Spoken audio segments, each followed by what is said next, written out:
Track 2.19. Pride and Prejudice by Jane Austen.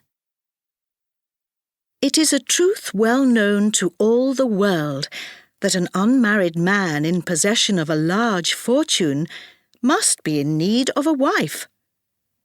And when such a man comes to a neighbourhood, even if nothing is known about his feelings or opinions, this truth is so clear to the surrounding families that they think of him immediately as the future husband of one of their daughters.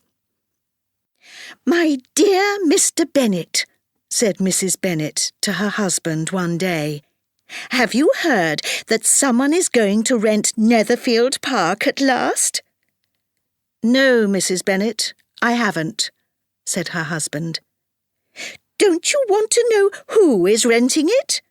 cried Mrs. Bennet impatiently. "You want to tell me, and I don't mind listening." Mrs. Bennet needed no more encouragement. "Well, my dear, I hear that he's a very rich young man from the north of England. It seems he came to see Netherfield on Monday and was so delighted with it that he arranged to rent it immediately. Of course, it is the finest house in the area, with the largest gardens. His servants will be here by the end of the week, and he will be arriving soon afterwards." "What is his name?" asked Mr. Bennet. "Bingley." "Is he married or single?" "Oh, single, my dear, of course. A single man of large fortune.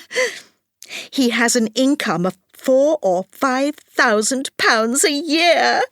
How wonderful for our girls!" "Why? How can it affect them?" Mr. Bennet asked. "My dear Mr. Bennet, how can you be so annoying? You must realise that I'm thinking of his marrying one of our daughters."